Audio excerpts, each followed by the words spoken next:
যে রান্নাটা করছি সেটা হচ্ছে পটলের ভাজি। এটাতে একটু জিরে ফোড়ন দিলাম। এবারে পেঁয়াজগুলো দিয়ে দিচ্ছি। এখানে পটল আমার কেটে রাখা আছে, এরকম সরু সরু করে কাটবে, ওরকমই সরু সরু করে আলু। এবার আমি একটু লাল লাল হয়েছে, এবার আমি একটু রসুন দিয়ে দিলাম থেতো করে।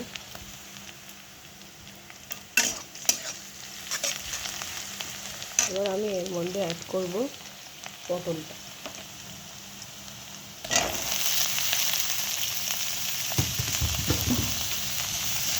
পটলটা একটু ভাজা ভাজা হবে, তারপরে ওর মধ্যে আলু দেবো।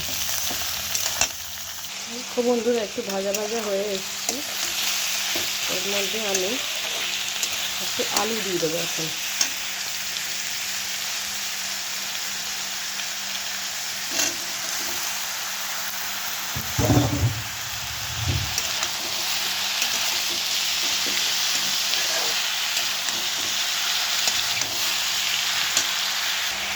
এরপর আমি একে একে টমেটোটা দিয়ে দিচ্ছি, একটু হলুদ গুঁড়ো দিচ্ছি,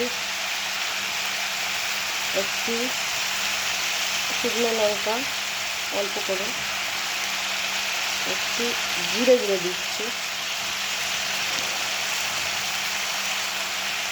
আর এখানে দিচ্ছি কাঁচা লঙ্কা, আদা আর একটু পেঁয়াজ।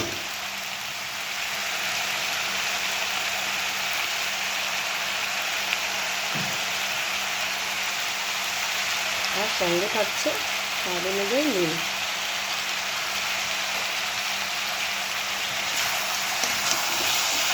চাপা দিয়ে দিয়ে রান্নাটা করবো, একটু কষিয়ে নিয়ে আগে।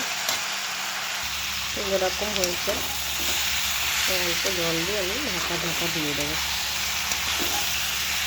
একটু শুকনো শুকনো এটা করতে হবে, রুটির সঙ্গে খুব ভালো লাগে।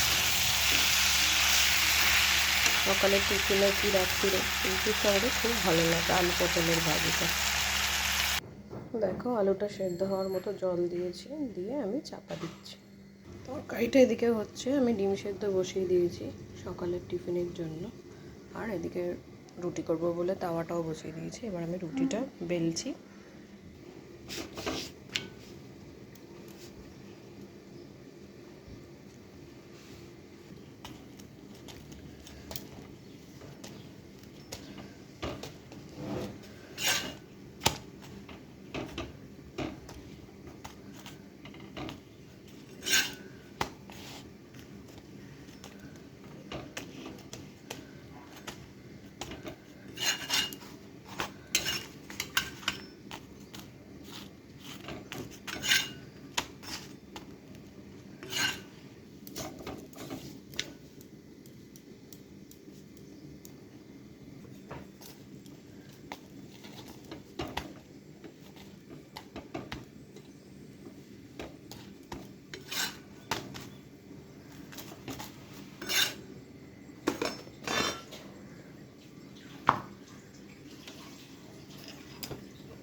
তরকারি হয়ে গেছে, বন্ধ করে দিলাম। গা মাখা আর রুটি ডিম সেদ্ধ। থ্যাংক ইউ বন্ধুরা, সাথে থেকো, পাশে থেকো।